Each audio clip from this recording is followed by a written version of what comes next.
O Eduardo não me consegue apresentar, mas acho que também não preciso de me apresentar. De todas as formas, eu sou o Raul Oliveira da IPBRIC e este ano vou continuar o meu tema do ano passado, basicamente. Porque eu acho que ano passado ficou um bocado mal explicado o momento espetacular que o Open Source vive com esta evolução das coisas para a cloud e com esta vontade dos grandes fabricantes de levarem a tecnologia para a cloud. E para que eu não me perca no tempo, também vou pôr aqui o telemóvel ao lado. Portanto, e também acho que é importante clarificar algumas coisas que o próprio Gustavo Homem há bocadinho disse. Para a cloud ninguém sabe o que quer dizer. É tudo para ir para a cloud, e pá, ninguém entende bem o que é isto ir para a cloud. Portanto, eu vou falar um bocadinho só do que é que está a ser o mercado da cloud. Se calhar em Portugal as coisas ainda não estão com a movimentação que estão noutros países. Eu estive a semana passada no evento em Boston de Cloud Partners nos Estados Unidos e garanto-vos que naquele país a cloud já começou nos meados de 2000, 2005, 2006. Em 2008 era uma realidade e neste momento, se a cloud aqui parece ser uma loucura, lá é a verdadeira loucura mesmo. E, portanto, há que entender um bocado o que é que estas coisas são. Portanto, eu vou-vos mostrar um bocado como é que está o mercado da cloud, lembrar um bocadinho do que eu disse ano passado da cloud pública versus cloud privada, ligar isto um bocado ao que é multi-tenant e single-tenant, que as pessoas não têm muita ideia, sobretudo a maior parte dos clientes, das pessoas que trabalham nestas tecnologias, acham que isto é tudo igual e que não há problema nenhum. Vou-vos falar de quem são os operadores de cloud e que tipo de infraestruturas eles oferecem, o que é que as soluções open source e as empresas que querem trabalhar na cloud como é que as podem usar. E depois vou falar das soluções open source na cloud e do momento único que elas têm, porque realmente distinguem-se completamente da maior parte das soluções proprietárias. E quando eu digo a maior parte, é quase totalmente as soluções open source têm um mercado aberto para trabalhar naquilo que é o futuro do mercado na cloud. E, portanto, uma das coisas que é interessante a gente pensar é o dinheiro que está a ser gasto pelos grandes fabricantes de tecnologia para empurrar as pessoas para a cloud. As pessoas compreendam, não compreendam, acham que sim, acham que não está nada em debate. Gastaram muitos bilhões de euros ou de dólares para pôr o pessoal todo na cloud. E vão pô-lo, não tenham dúvidas nenhumas. As pessoas vão e não sabem bem porquê. São bilhões de dólares gastos nisso. Mas há uma razão, porquê? Porque os grandes fabricantes pensaram, nós vendíamos através de canal, vendíamos através de parceiros, vamos tirar os parceiros de fora. Nós perdíamos dinheiro a ter que, com o hardware que outros fabricantes vendiam e, portanto, se a gente comprar hardware em grandíssimas quantidades, reduz o preço e mete tudo no software. Portanto, desfazemos departamentos de informática, desfazemos integradores de sistemas, desfazemos tudo e ficamos com o volume de negócios todos para nós. E por isso é que eles gastam tantos milhões de dólares em marketing. E não tenho dúvidas nenhumas que estão a conseguir fazer isso. Um deles, que é o mais forte, nos Estados Unidos, eu não sei até que parte disto será pelo resto do mundo, mas leva 10 mil clientes para a cloud todos os dias. Todas as semanas, não é todos os dias, é todas as semanas. São 500 mil de empresas ao fim do ano. E, portanto, sobre isto acho que não temos dúvidas nenhumas. Portanto, como é que se pode contrariar um marketing tão persuasivo, um marketing tão forte, tão grande? É impossível.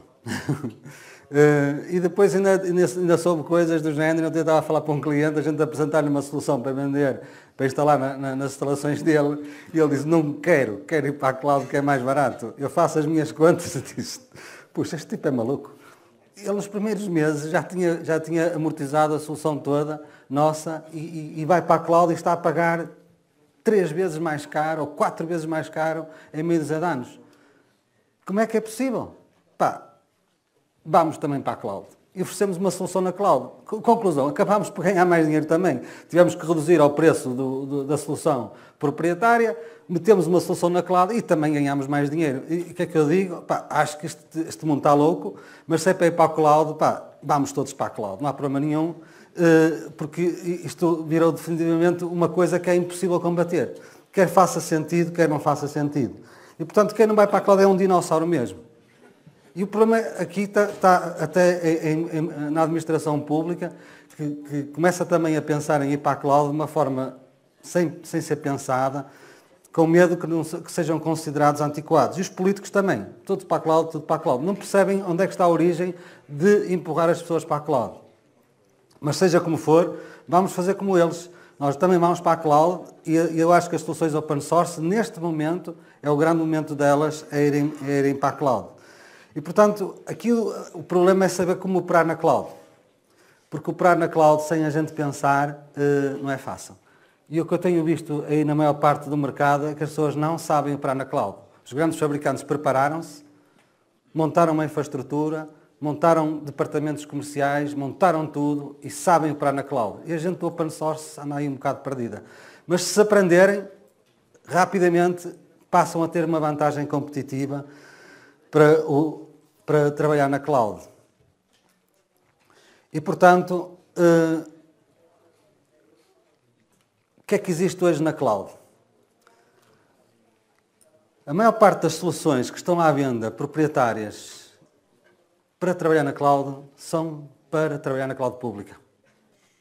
Nesta feira nos Estados Unidos, onde eu estive, não encontrei quase soluções que não trabalhem em cloud pública. É toda a gente a dizer as soluções têm que ser cloud pública.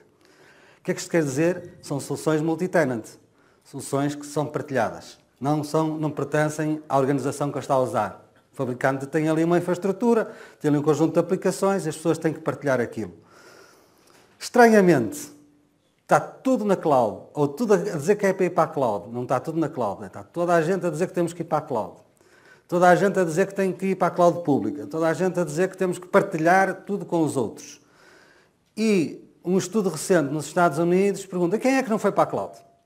Há muitas empresas que ainda não foram. 80% dizem nós para a cloud pública não vamos. Nós queremos soluções de cloud privada. Soluções single tenant. E, portanto, enquanto não houver essas soluções, não vamos. Portanto, são 80%. E são os 80% que ainda por cima são as maiores empresas, não é? E, portanto, o mercado, neste momento, e nessa feira onde eu estive, fiquei espantadíssimo, porque eu ainda pensei que havia alguma coisa que não fosse multi-tenant ou de cloud pública, mas todos os expositores, todos sem exceção, ofereciam soluções de cloud pública, multi-tenant, e começa a ser também os grandes fabricantes e os pequenos fabricantes também. Tudo que é pequeno fabricante ou médio fabricante de soluções proprietárias vai atrás dos grandes fabricantes. Com um problema grande que eu acho que é depois não vão conseguir competir, começam a partir preços uns atrás dos outros e as coisas ficam complexas. Quando algumas destas soluções proprietárias, se eu por acaso decidir pensar em pô-la em single tenant, acontece uma coisa interessantíssima que é a solução fica muitíssimo mais cara que a versão multi-tenant. E as pessoas pensam, então eu não posso comprar uma Coca-Cola ou num supermercado ou num parceiro da Coca-Cola e a Coca-Cola aqui é muito mais cara que da própria Coca-Cola. Portanto, vou comprar a Coca-Cola. Mas não estou a ver que estou a comprar coisas diferentes. Ou compro uma garrafa de Coca-Cola ou tenho que ir beber Coca-Cola de uma torneirinha onde todos bebemos para a mesma torneira. Mas é mais barato, a gente vai para o multi-tenant. Esta é a realidade. E, portanto, as soluções single-tenant, baseadas em tecnologia que está a ser disponibilizada em multi-tenant, quase não funcionam porque são muito caras. E a concorrência por preço, porque eu tenho que vender single tenant mais barato ou ao mesmo preço que o multi-tenant, é impossível. Não é possível a gente comprar uma tecnologia proprietária, tentar comprar uma máquina virtual, um conjunto de máquinas virtuais e pôr lá a tecnologia dentro e tentar ver se consegue ter um preço parecido com o preço em multi-tenant. E é fácil de compreender. Os grandes fabricantes, o maior deles todos, comprou 4,5 bilhões de dólares de hardware. Quem é que consegue comprar hardware ao preço de quem compra 4,5 bilhões? Portanto, comprou hardware a preço de muito barato. Antes de fazer a compra, comprou 15% das ações do fabricante de hardware. E tornou-se o maior acionista dessa empresa. Portanto, puxou os preços ainda mais para baixo porque era o maior acionista. Portanto, quando vocês tentam comprar hardware para montar uma solução que tipicamente se vendem multi-tenant e tentar pôr em single tenant, chegou à conclusão, puxa, isto fica caríssimo. Como é que eu justifico ao meu chefe comprar uma solução destas, igual à outra, faz o mesmo, aparentemente, e é tão cara? Portanto, é impossível. E, sobretudo, quando eu que represento uma marca de um fabricante, tento vender a solução ou montar a solução por mim próprio, ou um departamento de informática tenta montar a solução por si próprio e diz, puxa, você está a gastar tanto dinheiro numa coisa que ali é tão mais barato. Pronto, este é o dilema que a gente vai tendo.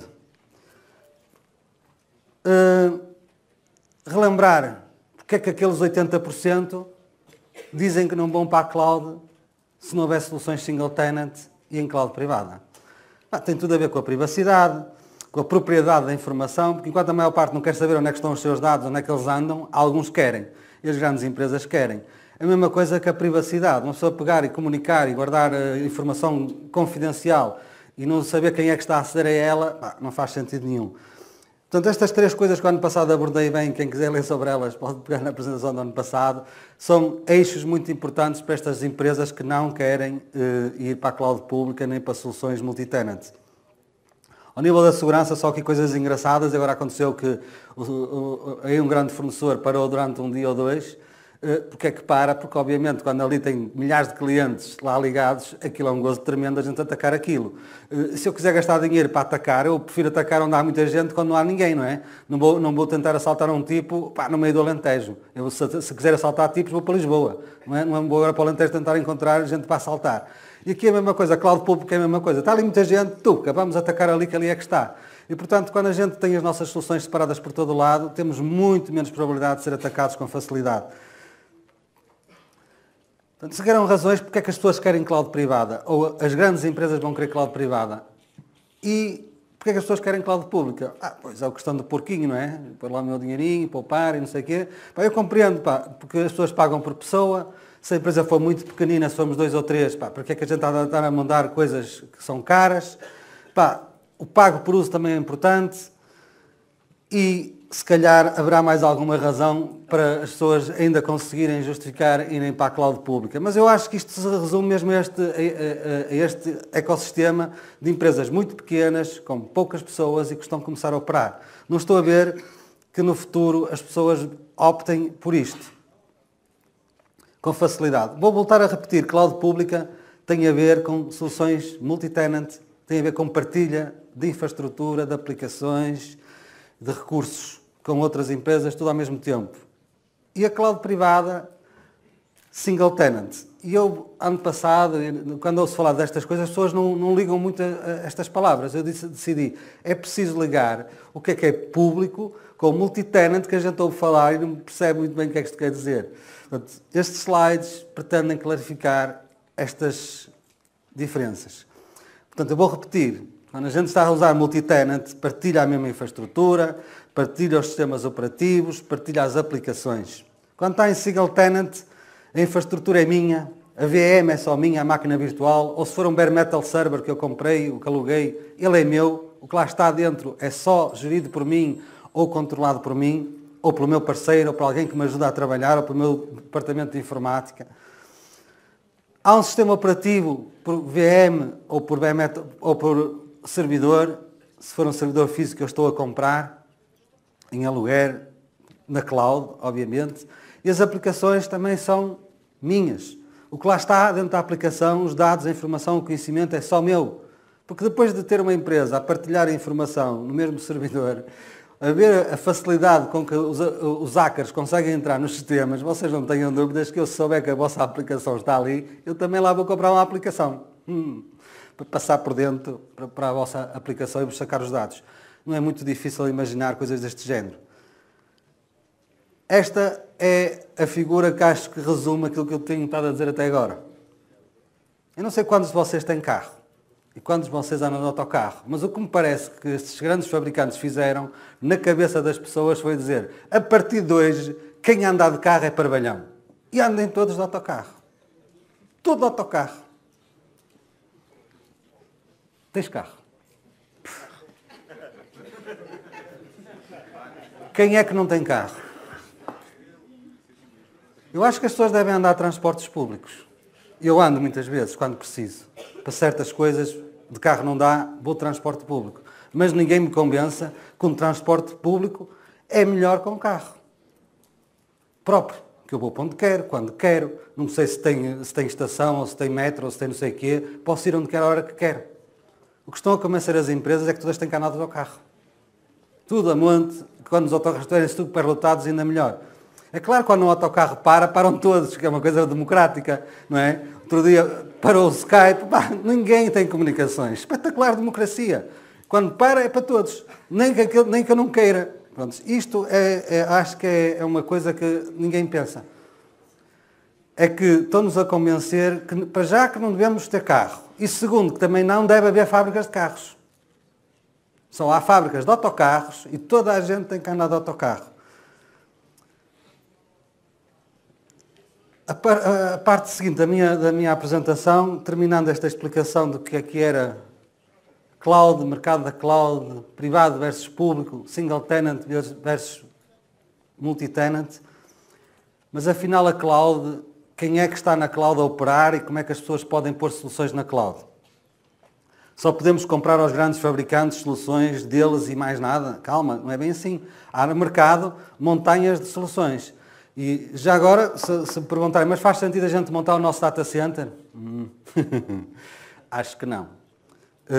Há tantos data centers vazios, há tanto gasto em infraestrutura massiva para pôr tecnologia, que qualquer um que tente comprar tecnologia hoje, e não ganha nada porque eu ter os meus servidores num data center fora, ou comprar servidores a alguém que já os comprou mais baratos que eu, eles vão ser meus e vou eu ser a controlá-los, acho que não faz muito sentido. Se têm que ir para a cloud, e pelos vistos vamos todos para a cloud, gastar dinheiro em hardware acho que não é tema.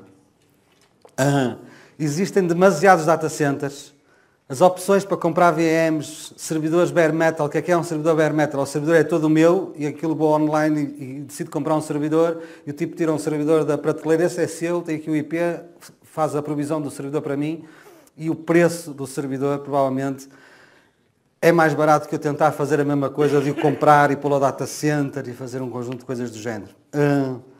E depois eu tenho visto coisas do outro mundo. Os preços do hardware são baixíssimos. Não sei, outro dia havia um servidor que custava 6 euros por mês. A gente faz contas a comprá-lo e ao fim de uns anos o servidor físico já foi à vida e aquele servidor que eu aluguei ainda não consegui que esse servidor ficasse mais caro que aquele que eu já deitei fora. E portanto, acho que nesta questão do hardware não faz muito sentido investir. Portanto, há fornecedores que vendem servidores virtuais ou bare metal servers, vendem storage, vendem todo tipo de coisas cada vez a preços mais convenientes e a competitividade é enorme entre eles. Existem marketplaces onde se podem colocar aplicações, estas coisas que já falaram aqui 2 vezes, automatização de configurações, automação de instalação, tudo isto é feito com essa tecnologia em sítios onde a gente pode pôr aplicações e pode as pôr a funcionar num clique, está tudo a correr. 5, 6 minutos um servidor pode estar a funcionar, a fazer qualquer funcionalidade que vocês imaginem e é muito fácil trabalhar nestes marketplaces e, portanto, colocar soluções no mercado que a gente configure, que a gente personalize, que a gente adapte ao gosto do cliente ou à necessidade da nossa empresa é cada vez mais fácil neste tipo de mundo. E, portanto, é aqui que entra o open source. É com tanta coisa que nos permite instalar, configurar e fornecer soluções de open source que não tenham que ser do tipo autocarro, mas que sejam do tipo de carro e que a gente consiga vender um carro ao preço do autocarro, acho que este é o momento. E não haja dúvida nenhuma que as soluções open source são muito mais competitivas, precisam claramente de serviços, mas os serviços podem ser muito reduzidos com este tipo de parceiros tecnológicos e é possível a gente chegar ao ponto de quase fornecer um carro com o preço do passe de autocarro. Que é espetacular, porque eu não sei quem é que compra um carro em renting, aí no mercado, ao preço do passe. Não compram. E se o passe for para ir a todo lado, então é capaz do passe ficar mais caro. Que é o que acontece exatamente com as soluções de multi-tenant. Quando a gente perde a noção, paga muitíssimo mais do que pagaria se estivesse a usar em single tenant. E, portanto, com open source a gente consegue preços semelhantes ou inferiores às soluções da cloud pública e oferecendo, obviamente, single tenant, oferecendo o carro. E o mais engraçado é que não tem concorrência. Nunca aconteceu na vida. A gente ia para uma feira mostrar uma solução IP-Brick, no nosso caso, e aparecia ao lado 50 mil concorrentes proprietários. Vou à feira este ano. Em Boston, de cloud, diz, quem é que vende single tenant? Ninguém vende. Então, o que é que há? Há montanhas de soluções, mas tudo em multi-tenant. Portanto, e depois o mercado diz, atenção que eu para ir para a cloud só se houver single tenant. Ou seja, as soluções open source, pela primeira vez na vida delas, têm um mercado à frente delas que decidiu deixar de competir para aquilo que, por acaso, o mercado vai querer mais nos próximos anos. E todos os gráficos apontam para que o private cloud tenha crescimentos muito importantes. Claro que aqui há uma coisa interessante que é o preço da solução no open source. A gente pode vender e pode ter soluções que a solução custa isto por mês, portanto tem renting, e não ter que fazer aquelas coisas que os fabricantes também que acharam que são espertos, mas já faziam isso um bocado, é que tudo tem que ser vendido por utilizador. Eu compro um servidor, se meter lá de utilizador, não compro servidor e aquilo é só por utilizador, as pessoas estão a pagar, não sabem bem o que é que estão a pagar e portanto, quando uma pessoa pensa em pôr 1000 pessoas, ou 2000, ou 3000 a usar um serviço e se paga por user, e quer o serviço funcione ou não funcione, todos os meses renova, não é? Para as soluções open source, eu acho que isto de usar provedores ou fornecedores de infrastructure as a service, com VMs e storage lá, tudo no mesmo sítio, torna as coisas muitíssimo mais fáceis de fazer. Porque a gente, quando está a gerir servidores físicos espalhados por tudo quanto é canto, a coisa complica-se bastante e o suporte não é tão fácil. Realmente a cloud para soluções open source, no fundo para todos os outros, é muitíssimo mais fácil de trabalhar e, portanto, as soluções open source, vendendo soluções single tenant, ainda por cima, podendo facilitar a gestão dessas soluções, isto melhora imenso a vantagem competitiva das soluções open source. Com a vantagem, a gente quando instalava soluções open source em servidores, se o servidor da Dell ou da HP estourasse, era um martírio, não é? Nós automatizámos muito isso com as nossas soluções, mas imagino que outros fabricantes de open source ou outras empresas de open source, quando um servidor estourava, não era fácil. Isto desapareceu, o servidor não estoura. A máquina virtual está lá e aquilo não há a mínima hipótese de estourar. É o trabalho do IIS resolver-nos esse problema. Portanto, as recuperações em caso de desastre são muito mais rápidas e as migrações de versões muito mais facilitadas. Na pior das hipóteses, só tem que arranjar uma VM durante 2 ou 3 horas ou 24 horas para preparar o trabalho. Quando estiver pronta, pago uma, levanto outra. Custou-me mais umas horas um aluguer de uma máquina e, passado um minuto, tenho o sistema a rolar, nem que tenha que ser uma reinstalação total de tudo o que quer que seja que eu esteja a operar. E, portanto, as soluções open source têm o caminho facilitado hoje em dia e têm o caminho facilitado para vender carros. Porque não há concorrência. Mais ninguém vende carros, a maior parte dos fabricantes só querem fazer autocarros. Vantagens destas coisas, preciso de performance, diga ao fornecedor, mete mais CPU, mete mais memória. É muito fácil para as soluções open source, quando por algum motivo tiverem com os problemas que às vezes os clientes têm, em termos de gestão do hardware que está por baixo, isto é espetacular. Ou seja, eu tenho o carro para andar na cidade devagarinho, pago menos. Quero ir para a autoestrada, pago mais durante algum tempo. Ou seja, eu posso mudar a performance dos meus serviços, do meu carro, ao gosto do meu cliente, conforme as necessidades que ele tem. Portanto, a maior parte dos problemas que o open source tinha por instalar as suas soluções em hardware proprietário, em hardware físico, na cloud, de facto, desaparecem do caminho e facilitam a venda de carros. E, portanto, eu diria que a competitividade do open source é muitíssimo maior. E, portanto, quando nos dizem, mas as soluções, a vantagem das soluções da cloud pública é que elas não param, porque tem 50 mil engenheiros a olhar para elas. Nós também agora temos os nossos servidores todos num conjunto de fornecedores de IaaS ou marketplaces, eles ajudam-nos a fazer a mesma coisa. Nós conseguimos muito mais hoje ter soluções que quase não param e quando param nós sabemos que pararam antes de alguém que tenha notado. Enquanto estes servidores partilhados de cloud pública, onde alguém decide fazer-lhes moça, para-os e para-os mesmo durante bastante tempo. E, portanto, aqui a grande questão é as soluções operadas em pay-per-use. Eu falo para as empresas de open source que têm que começar a pensar como é que se opera em pay-per-use. Porque os clientes querem pagar por uso. E essa é a única dificuldade que eu tenho encontrado junto do meu canal de parceiros, é que ficam um bocado baralhados quando a gente lhes diz que tem que comprar ao mês e vender ao mês. O que quer que seja. São os serviços, são as máquinas virtuais, o que quer que seja tem que ser comercializado ao mês. E as pessoas têm muita dificuldade em fazer isso. Estes grandes tubarões prepararam-se há anos e anos para isso. E, portanto, há muitas empresas a falirem, há muita coisa a fechar, porque ainda não perceberam como é que se opera desta forma. Mas, se aprenderem, podem ter a certeza que conseguem ser competitivos e as soluções open source são competitivas em relação às soluções de cloud pública. E conseguimos fazer carros e operar carros tão barato como os autocarros, que é a mensagem que eu quero vos deixar.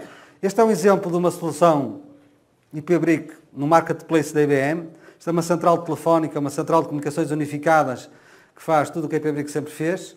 Só que agora eu clico, 8 minutos depois, acho eu, está uma central de comunicações unificadas a funcionar, sem intervenção humana, com o IP que a IBM decidiu dar, associado ao nome de domínio que vocês escolheram e com o servidor DNS todo confiado por trás, sem terem que pensar em nada. Isto usa muitas das coisas que foram faladas aqui, certamente, e isto é um exemplo de um marketplace. Acho que as empresas open source portuguesas nunca tiveram esta oportunidade. Isto é a IBM que está a vender. A IBM hoje vende tecnologia IP-Brick, open source, nos Estados Unidos, mas por acaso, quando a gente vai escolher numa das perguntas do momento da instalação, em que data center é que quer isto? Portugal, Cabo Verde, Austrália, Nova Zelândia, escolha. E a gente escolhe o data center onde quer. Não é só este marketplace que existe, existem mais. E acho que é uma oportunidade única para as pessoas que fazem open source. Aqui está uma solução IP-Brick também, num IaaS provider, dá um bocado mais trabalho a instalar, mas na Luna Cloud, creio eu, que faz parte da Claranet. E pronto, já terminei.